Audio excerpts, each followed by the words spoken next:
Assalamualaikum warahmatullahi wabarakatuh. Satu. Perkenalkan, saya Rafiel Badri. Dan saya Aureliana Rosari Swinanda. Akan mempresentasikan tentang kelas kurikulum kimia KD 3.9 mengenai gugus fungsi senyawa karbon. Ya, menjadi dasar landasannya itu adalah jurnal dari Student Misconception on Chemical Bonding, a comparative study of between high school and first year university, dan miskonsepsi pada materi gugus fungsi dan potensi strategi konflik kognitif berbasis multiple representasi dalam memperbaikinya. Langsung saja, ini contoh jurnalnya. Yang pertama itu adalah kompetensi dasar dan indikator. Nah, kompetensi dasar dalam senyawa materi gugus senyawa karbon ini itu adalah yang diambil kompetensi dasarkan silabus kimia untuk SMA MA 3.9, yaitu menganalisis struktur, tata nama, sifat, sintesis, dan kegunaan senyawa karbon yang meliputi haloalkana, amina, alkohol, alkoksialkana, alkanal, alkanon, asam alkanoat, dan alkanoat.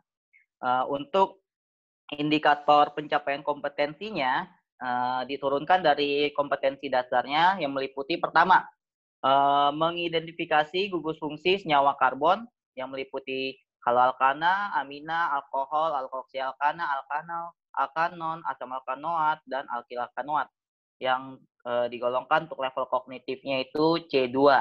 Nanti dibahas lebih lanjut di karakteristik materi. Yang kedua, itu menuliskan struktur dan nama senyawa karbon berdasarkan aturan IUPAC, itu level kognitifnya C2. Yang ketiga, menganalisis sifat fisik yang meliputi titik didih dan titik leleh senyawa karbon yang meliputi haloalkana, amina, alkohol, alkoksialkana, alkanal, alkanon, asam alkanoat, dan alkilalkanoat yang termasuk level kognitifnya C4. Yang keempat, ada menganalisis dari reaksi sintesis senyawa yang karbon yang masuk level C4. Yang kelima, memprediksi jenis isomer rangka, posisi, geometri, dan fungsi dari senyawa karbon level kognitifnya C5, dan mengidentifikasi kegunaan senyawa karbon dalam kehidupan. Indikator pencapaian ke dalam suatu tabel faktual, konseptual, prosedural, dan metakognitif. Untuk levelnya yang terendah di situ ada level C2. C2 itu level memahami pada indikator 1 dan 2. Indikator 1 dan 2 itu meliputi identifikasi gugus fungsi. Jadi mengidentifikasi gugus fungsi termasuk level dalam tahap memahami ya, dan menuliskan struktur dan nama senyawa karbon. Itu dimasukkan ke dalam level C2. Dalam dimensi faktual dan konseptual. Ya, faktual ya berdasarkan faktanya ya, dan konseptual ya berisi konsep-konsepnya yang terkait dengan gugus fungsi dari senyawa karbon ya, turunan hidrokarbon. Yang selanjutnya level C3 itu menerapkan itu pada indikator yang keenam, yaitu mengidentifikasi kegunaan senyawa karbon dalam kehidupan. Itu faktual ya dimensinya, dimensinya faktual. Jadi seperti kita pelajari senyawa karbon yang paling banyak digunakan saat ini itu adalah etanol. Etanol itu digunakan sebagai salah satunya untuk hand sanitizer ya bahannya.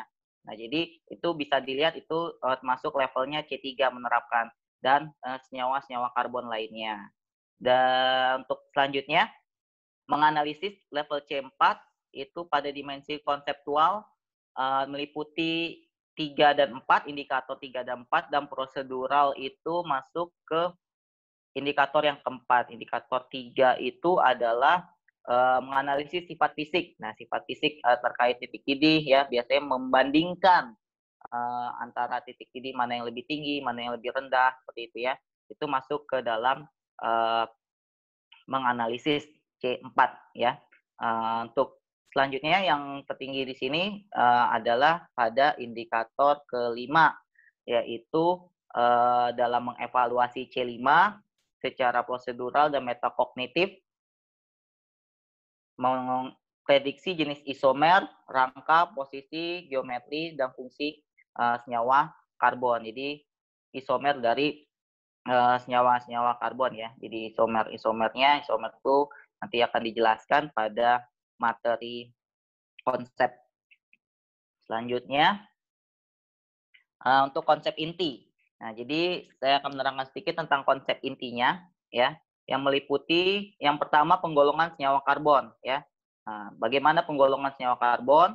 Nah, setelah kita menggolongkan atau mengklasifikasikan, selanjutnya adalah masuknya itu bagaimana karakteristiknya.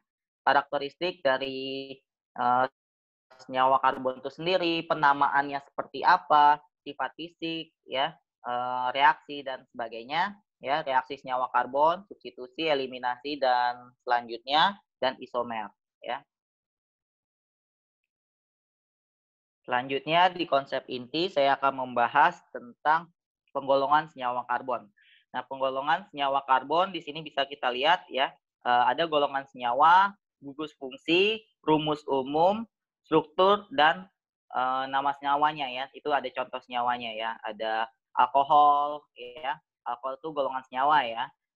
Gugus fungsinya hidroksil ya. Nah, CN H2N plus 2O gitu ya. Strukturnya di situ ada etanol ya.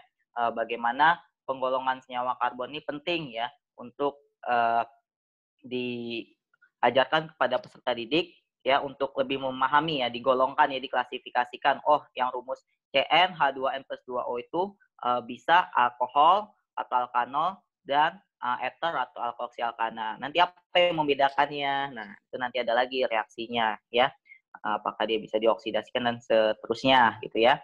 Ada aldehid, keton, dia masuk rumus umumnya CnH2NO, asam karboksilat, habis itu ester, alkil halida seperti itu. Selanjutnya untuk golongan senyawa karbon dan karakteristiknya di sini saya mengambil satu contoh yaitu pada alkohol ya, senyawa alkohol. Jadi di sini jelaskan pengertian dan penggolongan alkohol. Nah, alkohol itu merupakan senyawa karbon dengan gugus fungsi OH ya atau hidroksil ya. Rumusnya itu ROH ya, mudah larut dalam air dan titik didih relatif tinggi ya.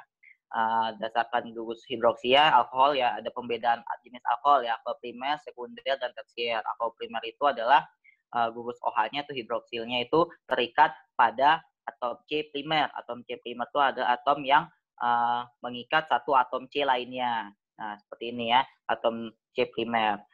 Selanjutnya ada atom alkohol sekunder, berarti alkohol yang mengikat yang terikat pada atom C sekunder, yaitu atom C yang mengikat dua atom karbon lainnya. Jadi atom C yang mengikat dua atom karbon lainnya dan alkohol tersier. Nah, ini penggolongan ini nanti juga buat ke oksidasinya ya. Nah, kemudian ada reaksi senyawa karbon, yaitu reaksi substitusi, yang dimana pertukaran atom atau gugus atom tanpa perubahan jenis ikatannya. Terus adisi, ikatan yang ada penambahan atom dengan pemutusan ikatan rangkap. Jadi dari ikatan rangkap menjadi ikatan, jadi pemutusan dari ikatan rangkap menjadi ikatan tunggal. Kalau eliminasi kebalikannya, dari ikatan tunggal menjadi ikatan rangkap. Kemudian oksidasi, di sini ada oksidasi alkohol primer dapat menghasilkan aldehid, oksidasi aldehid menghasilkan asam alkanoat. Kemudian ada reduksi.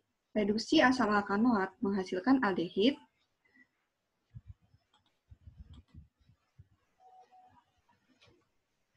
Selanjutnya ada isomer. Isomer adalah senyawa yang rumus molekulnya sama, tetapi rumus strukturnya berbeda. Ada dua isomer. Yang pertama, isomer struktur. Isomer struktur ada isomer rangka, yaitu rantai atom C utamanya itu berbeda. Misalnya pada senyawa butana dan 2-metilpropana. Kemudian pada isomer struktur, posisi, hanya posisinya saja yang berbeda. Misalnya pada senyawa 1-butena atau 2-butena.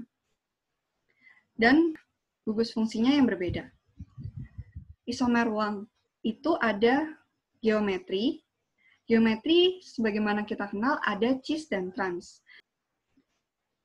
Kemudian ada isomer ruang optis, yang mana pada atom C pusatnya itu nanti akan disebut kiral, yang akan dibahas di slide selanjutnya.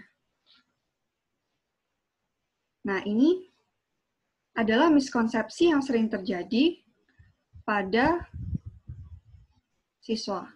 Yang pertama mengenai istilah dalam kimia organik. Biasanya kalau ditanya, kalau ada OH-nya, itu apa?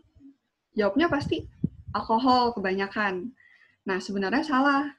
Gugus fungsi, itu OH itu disebutnya hidroksil. Kalau alkohol adalah nama senyawa UPEC-nya, alkohol. Jadi yang benar, gugus fungsinya itu hidroksil. Ini diperlukan lagi pemahaman siswa gitu, mengenai macam-macam senyawa menurut UPEC dan nama gugus fungsinya apa. Selanjutnya ada gaya antar molekul. Misalnya ikatan hidrogen di antara atom O dan atom H dalam satu molekul. Misalnya seperti ini.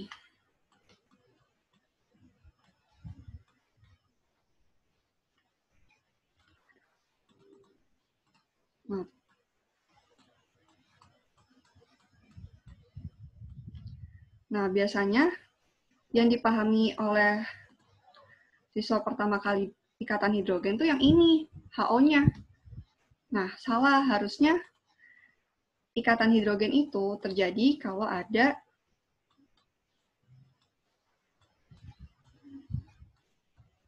molekul lainnya.